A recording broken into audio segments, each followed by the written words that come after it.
আসসালামু আলাইকুম রহমতুল্লাহি ওবরাকাতু।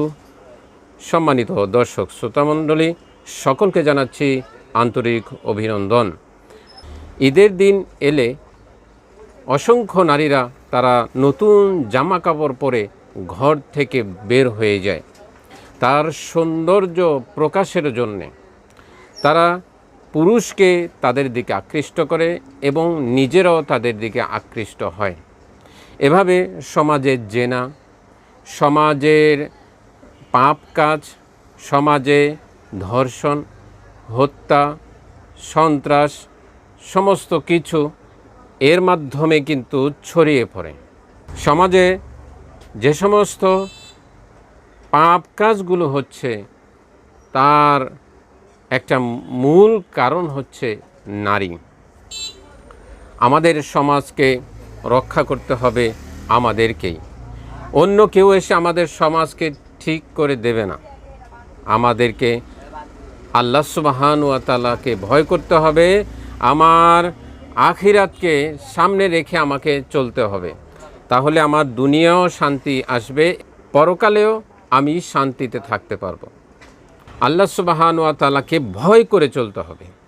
আল্লাহ সুবহানাহু ওয়া তাআলা কোরআনুল কারীমের সূরাতুল আহজাবের 33 নম্বর আয়াতে বলেন, অকরনা ফি বুয়ুতিকুন্না ওয়ালা তাবাররুজনা তাবাররুজাল জাহিলিয়াতিল উলা। তুমি ঘরেই অবস্থান করো, জাহিলি যুগের নারীদের ন্যায় তুমি ঘর থেকে বের হয়ে যেও না। অশালীন পোশাকে নিজের সৌন্দর্য প্রদর্শনের উদ্দেশ্যে গায়ে সেন্ট মেখে একটি মেয়ে যখন বের হয়ে যাবে সৌন্দর্য প্রদর্শনের জন্যে, তখন সমাজে অশ্লীলতা, বেহায়াপনা ছয়লাভ করেছে। ঠিক তেমনিভাবে আমাদের সমাজ ধ্বংসের দিকে চলে যাবে।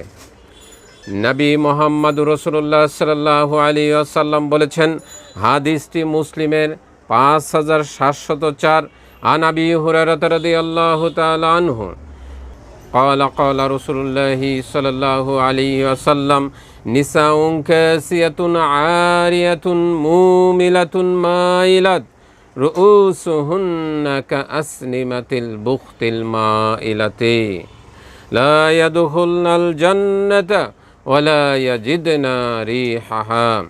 রাসূলুল্লাহ সাল্লাল্লাহু আলাইহি ওয়াসাল্লাম বলেছেন, অচিরেই একদল এমন নারী বের হবে যারা পোশাক পরেও উলঙ্গ থাকবে, যারা পুরুষকে নিজের দিকে আকৃষ্ট করবে, নিজেরও তাদের দিকে আকৃষ্ট হবে। তাদের মাথার চুল হবে উটের হেলে পড়া কুজের ন্যায়। তারা জান্নাতে প্রবেশ করবে না। লা ইয়াদখুলনাল জান্নাতা ওয়ালা ইয়াজিদনা রিহাহা, এবং জান্নাতের ঘ্রাণও তারা লাভ করতে পারবে না। তারা জান্নাতেও যাবে না, জান্নাতের ঘ্রাণও তারা পাবে না। যেই মেয়েটি রাস্তায় বের হয়ে গেল বেপরদা অবস্থায়, এই মেয়েটির কি কোনো গার্জিয়ান নেই? তার কি পিতা নেই? তার কি মা নেই? তার কি কোনো অভিভাবক নেই? তাহলে কিভাবে এভাবে অশালীনভাবে সে রাস্তায় বের হয়ে যায়? খুবই দুঃখজনক। আজকে মুসলিম সমাজের এতটা অধপতন কিভাবে হলো? আমাদেরকে সতর্ক হতে হবে, আল্লাহকে ভয় করে চলতে হবে। আল্লাহ সুবহানাহু ওয়া তাআলা আমাদেরকে সে তৌফিক দান করুন। সুবহানাল্লাহি ওয়া বিহামদিহি, সুবহানাকা আল্লাহুম্মা বিহামদিকা, আশহাদু আল্লা ইলাহা ইল্লা আনতা, আস্তাগফিরুকা ওয়া আতুবু ইলাইক।